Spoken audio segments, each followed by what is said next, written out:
8 new UK changes which is described in the white paper published on 12th of May 2025 are: change number 1, UK graduate visa is reduced from 24 months to 18 months. Also, future graduate visa will be granted if students manage to get graduate level job offers equivalent to RQF level 6, which should be aligned with skilled worker visa requirements like meeting minimum salary requirements. So be prepared to upskill yourself. Change number 2, ILR period is extending from 5 to 10 years, except few like nurses, doctors, engineer, AI leaders, dependents or British citizens. Change number 3, English language requirements for skilled worker visas will rise from B1 to B2, and for all adult dependents, students and workers must now meet at least A1 level.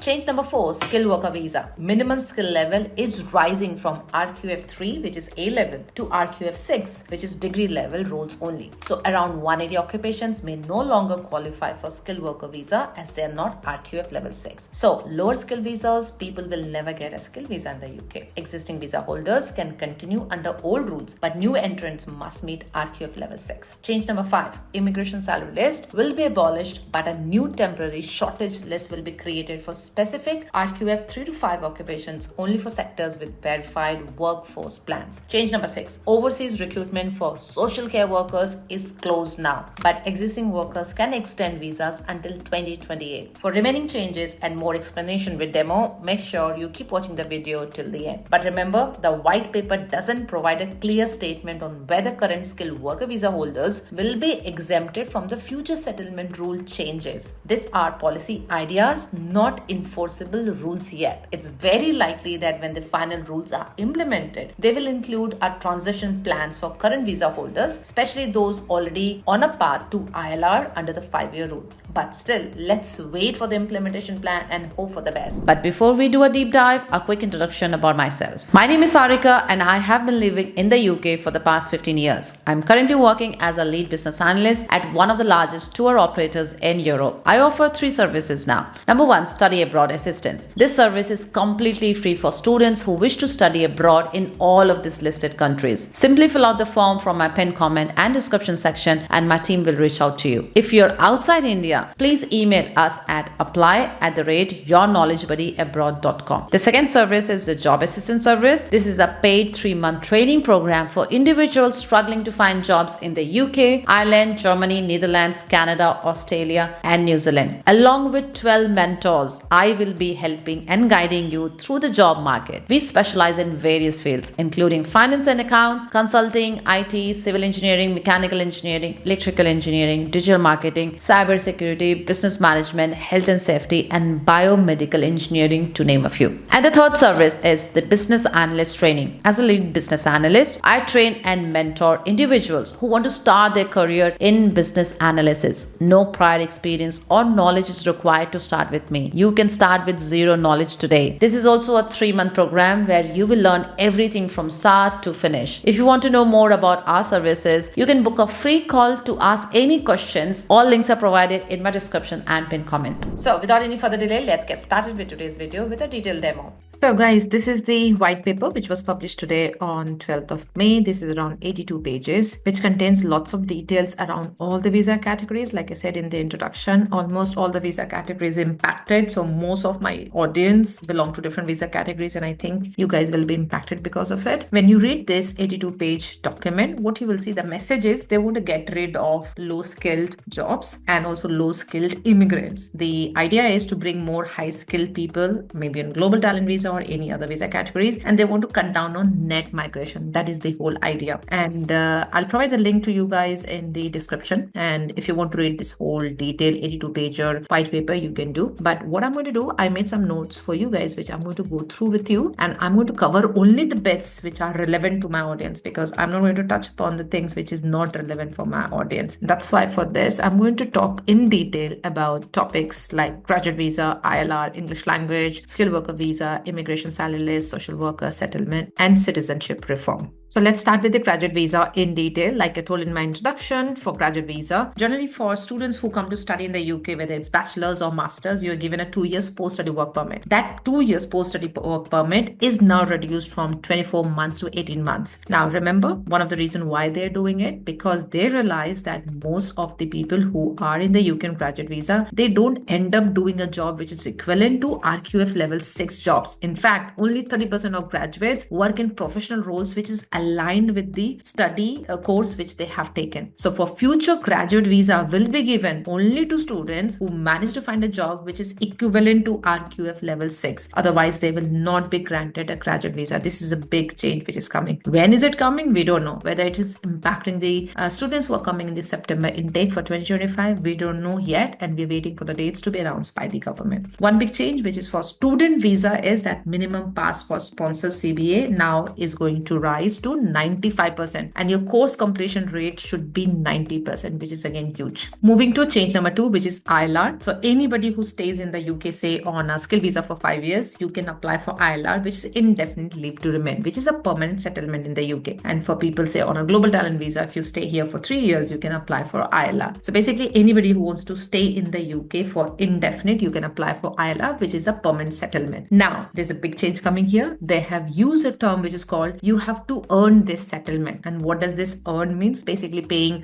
taxes on time. Maybe you are at a job with a high salary at a RQF level 6 and above, but those details are still missing. However, they have also mentioned a clause. Few people will be exempted, which means you can still get your ILR in 5 years. Who are those? So they have talked about with examples, but they have hinted about like jobs in nursing, in medical field, like doctors, also in engineering field, also AI leaders, and also for people who are already dependents of British citizen, they will be exempted. They have also mentioned about victims of abuse or domestic violence. They have also mentioned about certain high contributing individuals under new points-based model. I don't know if AI engineers or AI leaders will fall under that or not, or who will fall under it. They have not described those roles in detail yet. And also they mentioned about contributions to the UK economy and society will now be mandatory matrices for ILR. How? They have not talked about it. They have just given a statement that this will be one of the matrices. So we need to see how. So now the common question which you guys have already and which you guys have posted in my yesterday's video was about if you are already on a skill visa, say you have already done 2 years or 3 years and your ILR is due in next 2 years, whether you will be impacted because of this new change or will you be part of the old rule? We don't know yet. They have not mentioned anything, and we are hoping that the UK government will provide more clarity around it. And if they do, there will be some kind of transitional plan which they are going to talk about in detail. I hope so. So do not panic now. Most of my friends and colleagues, I know they are already falling under this category. I don't have an answer, so I'm going to say do not panic now. And when the dates will be announced or more details will be announced, I will do a detailed video again. And also I'm going to invite Amil from Mac25 to talk about more from the legal side. Now, let's move to the next one, which is about the English language requirement, which is a change number 3. Now, the English language requirement for skilled worker visa, it's rising from B1 to B2. Now, second one is about the dependents. It doesn't matter whether you are a skilled visa dependent or a student dependent or any other dependent. Now, even you have to meet the level of at least A1. Now, the third one is if you're extending your application, any visa application, you will still need to show A2. And now for people, settlement applications, if you're applying for ILR, you will need at least B2 for everyone, main applicant and the dependent. So this is the main English language requirement. Now, for skilled worker visa, which is change number 4, there are many details around it. So hear this carefully. Currently, for points-based system in the UK, they have mentioned that anybody who are at RQF level 3 can get a skill visa if they happen to get a job offer from a licensed sponsor. So basically, I used to explain to my audience that if you are, say, from India, you are a 12 passed student and you happen to get a job offer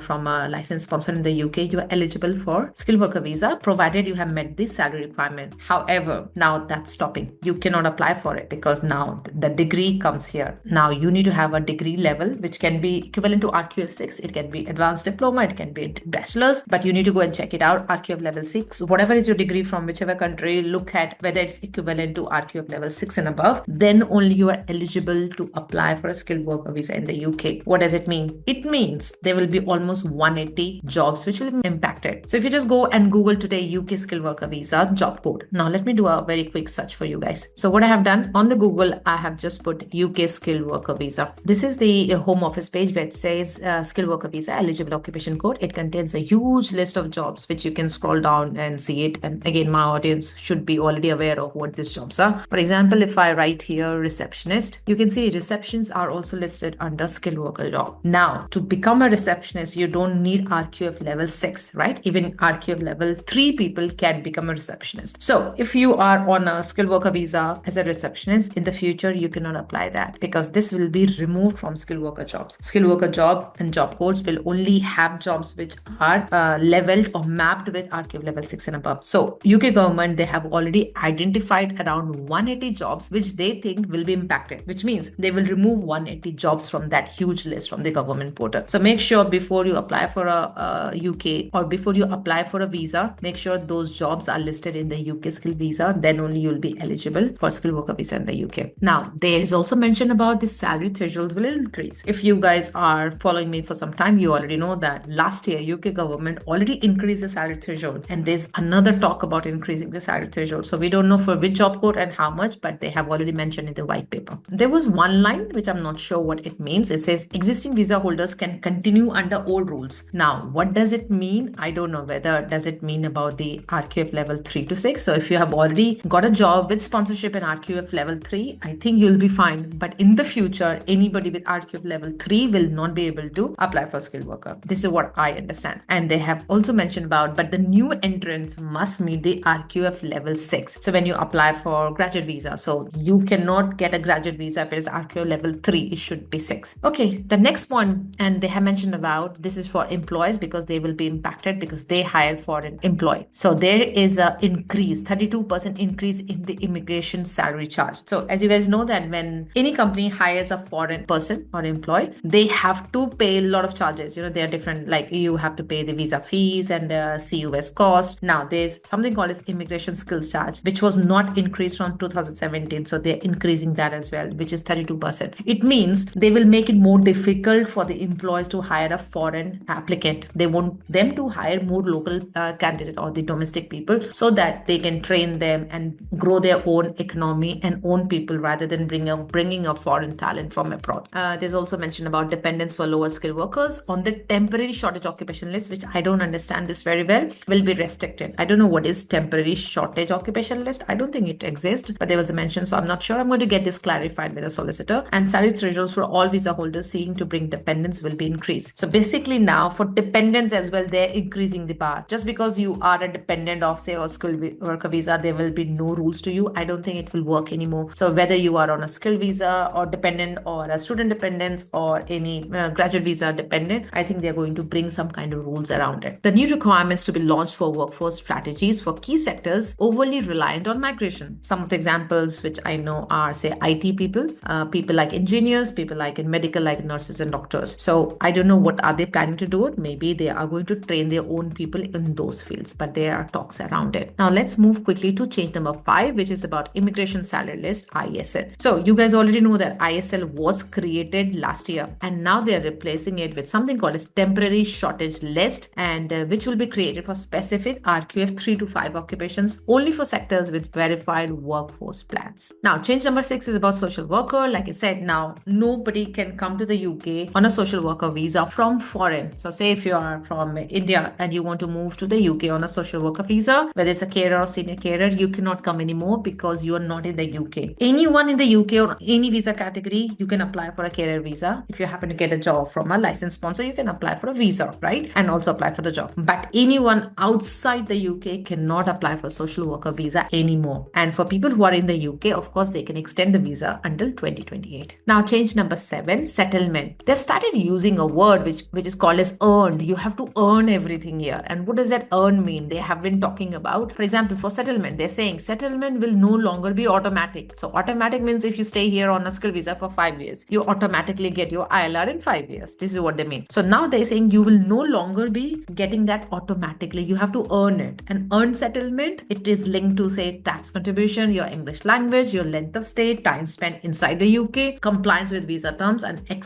you can expect like a tougher audits and possible interviews for ILR cases. So those are the things they have mentioned in the white paper. They have also mentioned about something which is called as family migration framework, which will be reformed later this year, covering all the UK residents seeking to bring family members to the UK with clear rules regarding genuineness, skills, English language skills, and required financial resources. What is not clear to me is when they say family, do they mean like a British citizen or ILR citizen who want to bring their family, or does it also mean someone, say, on a skilled worker visa who wants to bring their family on dependent visa? So is it for settled status people or people who are not even settled? So I'm not sure about it. So let's wait for more guidelines around this point. Now, the last one, which is citizenship reform. Again, very similar to the last point. Now, they've said citizenship will be earned similar to settlement. New criteria will be introduced for fast-tracking high contributors, and then there can also be changes to life in the UK test. So for people who don't know what is life in the UK test, so for anyone who's applying for ILR, you have to give a test which is called life in the UK test, which is based on the history of the UK. And if you pass that test, then only you can apply for ILR, because that is also one of the mandatory documents. You need to have that pass certificate of life in the UK test to be eligible to apply for ILR. So we don't know what kind of changes they are going to make it, whether they are going to make it tough or easier, we don't know, but there will be some changes around it. So those are the 8 changes which has been mentioned in the white paper. Again, not very happy with how it is being done. Definitely a lot of details are missing, and I hope things will get clear in the coming days or week. But I am just going to address these few questions because I can see this is the most questions that people are worried about, because people have started posting that on my last video on YouTube. And also for people who are connected with me on Instagram, I've already posted a detailed Instagram reel as well yesterday, which you guys have commented. And one of the question was, when will these changes come into effect? We don't know yet, because nothing is mentioned in the white paper. It will be somewhere this year. We don't know yet. So please wait and be patient. Second, most of the people are impacted here because they are not sure whether this new rule will impact them or is it for the new application. So even I don't know that. So my friends and colleagues who are on a skilled worker visa, they're worried, they have already spent 2-3 years on skilled visa and their ILR is due, say, in 1 year or 2 years. So they don't know whether it will be now 5 years or 10 years. So even I don't know that. I cannot answer it now, but let's see what further explanations and details will be published by the UK government. And students who are coming for September intake, they are worried equally, because of course they know that the graduate visa is now reducing from 24 months to 18 months. And secondly, the graduate visa will be given only if they happen to find a job which is equivalent to RQF level 6, which was not the criteria before. So it's going to be more tough, but this is what I know so far. And from audience, if you want to read the detailed white paper, 82 pages, I will provide the link in the video description. Make sure you go and read the details, and don't stop commenting. Please make sure you leave all your comments below. I'm going to bring Amil from Mac25 Immigration. I'm going to take all your questions and we're going to talk through in detail. And also I'm planning to do a YouTube live session, mostly this weekend, either on Friday, Saturday or Sunday, whenever I find a common time with the solicitor, and we'll talk through all your questions and we'll discuss whatever we know so far, which is mentioned in the white paper. Thanks for watching my video till the end, and I'll see you guys soon in my next video. Till then, keep learning.